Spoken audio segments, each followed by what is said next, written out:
Good morning, and first of all I would just like to say thank you to all the people who left all those beautiful comments on my last video, my little tribute to Sherpa and Jamie, and for all the subscribers, new subscribers. I hope you stick with us and I hope you watch our videos and I hope they give you a little bit of pleasure. I thought I was the only one. I never realised that there were lots and lots of people out there posting videos as a tribute to Sherpa, which I thought was incredibly touching and well deserved. He was a beautiful, beautiful soul and will live with us, and he's there on the internet whenever we want to dip in and pay him a visit. Bless him. But today, I just want to talk about how easy it is to relax, find your own place, find a little bit of peace. Now I'm out in the countryside here. It's lovely. I live about a mile as the crow flies, or yon. And we've come out this morning. This is our regular walk in the morning when we come out. It's beautiful. There aren't many people out this morning because it's quite early. It's about 7 o'clock. And it's peaceful and it's quiet, and Molly can be off a lead and I can actually walk ahead because she walks very slow. I know that I can walk ahead of her and she's not going to get into any mischief or any trouble. I just turn round, there she is in the distance, and I wait for her to catch up, and we're all very happy. And it's beautiful out here, and it's great to get out into the countryside and to relax and to get your mind clear. And to look up like I am now through the green, beautiful green of the trees as the early morning sun plays on the leaves, and then beyond that I can see the blue of the sky and white puffy clouds. And it's all very peaceful and it's all very beautiful, but you don't need to actually come out. I know a lot of people, even though I live in a town, I live on the countryside edge of the town, so it doesn't take me very long to get out into nature. And I know a lot of people can't, and I know a lot of people aren't as ambulant as perhaps others are, and perhaps I am. But you can still reach that peace, and you can still be with nature.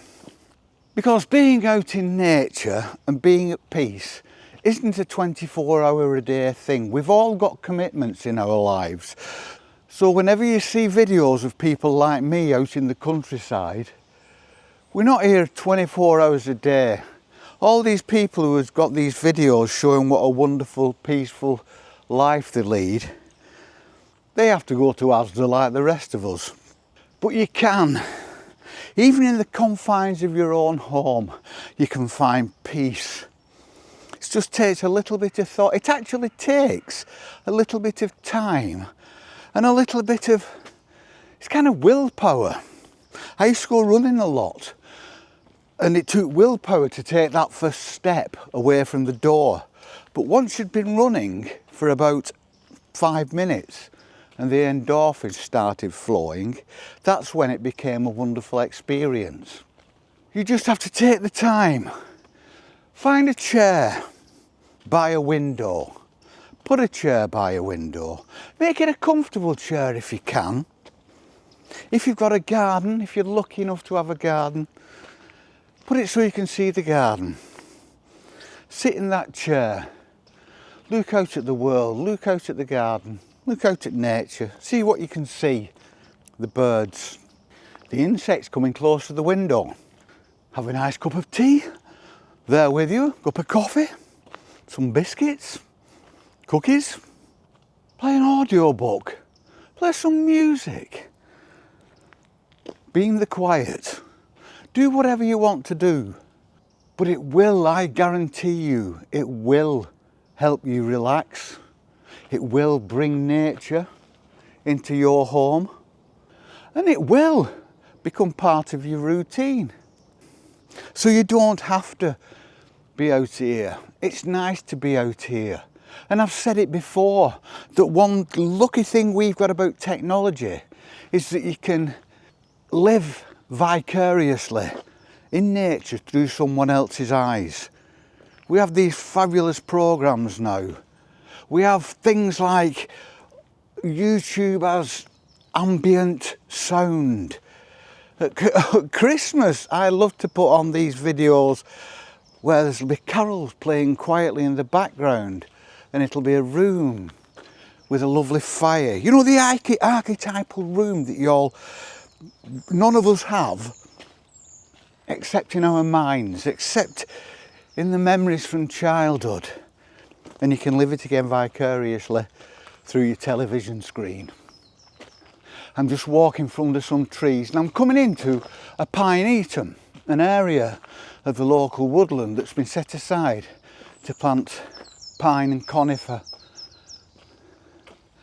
And around most of these, there are little plaques, little remembrance plaques to families, to members of families. And I think we do this all over the world, and I think it's a very nice, very sweet thing to do. Because you become familiar on your walks with names, and you recognise them. And you sit on a bench that's got a plaque on it in remembrance to somebody, and you get to remember that name, and it becomes part of your daily routine. So that person has carried on after they're gone. I love it here because you're surrounded by trees, and it's very still today, and it's going to be a beautiful day. It's sunny. The sun's kind of coming through the clouds, but there's blue sky beyond it, so within the next quarter of an hour we're going to be in full sun. And I like it here because we're surrounded by trees. Now you probably won't be able to see it on the camera, and beyond these trees there's a hill that goes up to a place called Rivington Pike, and it's completely covered in trees. Now it's in the morning mist now, but later on it's this huge hill, this huge bank of green, dense green that you can't see through. It's up there behind us, you can see it there. If you follow the path, it's at the end of the path, and it's kind of girding this area and almost turning it into like a cathedral of countryside. And it's beautiful, and it's early morning, and we've had rain, even though it's warm now, and it augurs well for a warm day. And I'm looking at the grasses at the side of the path, and they're covered in jewels of dew, and they're not moving, so it's white. And I can you hear bird song. There's blue tits in the tree behind me. There was a blackbird over in that direction a few minutes ago. The really early dawn chorus has quietened out a little bit now. That came about 5 o'clock. We were awake to listen to it. But now all the birds from the dawn chorus have gone away foraging. They're going looking for food in the areas round here. They go quite a distance, and they will come home tonight to roost, and then we will hear the clatter of the starlings in the trees. It's a comforting sound. Isn't nature comforting? Nature kind of wraps you up in a big blanket, a big duvet of peace, and kind of takes you away from the world, and things happen, and tragic things happen, like when poor old Sherpa went a few days ago. And things like this are happening all the time, and I think we do need that comfort blanket of nature, just to like bring us down, just to kind of not take our mind off things, but we see things. When you're out in nature, you see things in a different perspective. It's not as harsh. The reality isn't as black and white. Your mind isn't just enclosed with in its own confines to like bounce these things round your cranium, and they've nowhere to go, they've nowhere to escape. And that's why if you are on your own in a house at night, the middle of the night is when I do my worrying, because there's nowhere for those thoughts to escape to. But when you're out in nature, those thoughts can just fly away and go and do their own thing. Look at the sun behind us. It's going to be beautiful. And the beams of sunlight come through the trees and it's kind of hazy. Slightly hazy. But that means that every insect that's flying about, you see, they're picked out in relief against the beams of sunlight. Birds in the trees, birds in the distance. Always seem to be in the distance, don't they? This is fabulous. And this, ladies and gentlemen of the worldiverse, this is what I keep talking about, and I have for ages. And I've done it all my life. And I'm so lucky that when I come towards the last chapter, I can just think, I've no regrets. Hello, little fly. That was fabulous. I don't need to think about, oh, I'd rather do that again. Can I have another go? Because we can never have another go. I'm afraid not. We have one knock at this. Make the most of it. And I can genuinely say, it's been a fantastic trip, this. I've had trials and tribulations, I've had ups and downs, but underlying that, all the time, there's just been this feeling of equanimity and peace and completeness. I can hear a stream behind me and I never knew there was a stream there. The grass is wet through at the moment, but when it's dried, I'm going to go and explore that and see if I can find that stream. Just down there, Molly. Just in those trees. So yeah, if you want to be with nature, you can. You can be with nature through a window, through a television screen, through photographs in a book, through a description in a book. But you can always escape to nature.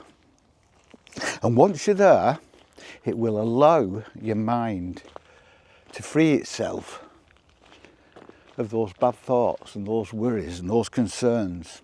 But only briefly, because they will come back. And I think that's another thing we have to accept, is that life will never be carefree. Life is only ever carefree when you're a very young child. And in today's modern world, I think that time gets less and less as technology forces children to make choices about their opinions, about their identity in a tribal world. And that's sad, but that's how it is and that's how it's going to be. Because unless there's some kind of great reset and we all come back to being hominids, to develop again, and probably take the same route, then life will continue to get stressful, to get more stressful, especially for the youngsters. So that was just a little bit of a ramble today. I didn't know what to talk about. I had nothing in my mind. I just brought my camera out on a whim, really. It was a lovely morning, and whenever I get out in a lovely morning, I don't want to keep it to myself. If I don't share this experience, I feel that it's almost like it's not happened. I'm keeping it to myself. So I bring it out. Just to share my thoughts as we wander through this bloody beautiful morning. Molly's going for her haircut at 10 o'clock. So we're going to have a walk now. And then that will be time to take over for a haircut. So next time we see her, she will be a little sleek little dog and she'll be bouncing around because she doesn't particularly like the process of having a haircut, but she certainly likes the result and how it feels and how free she feels and how cool she feels.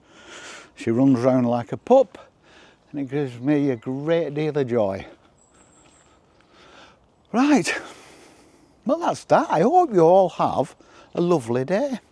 What day is it? It's Tuesday. I hope you all have a lovely Tuesday.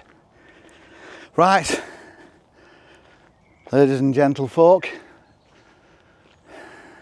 we shall see you on the flip. Won't we, Molly?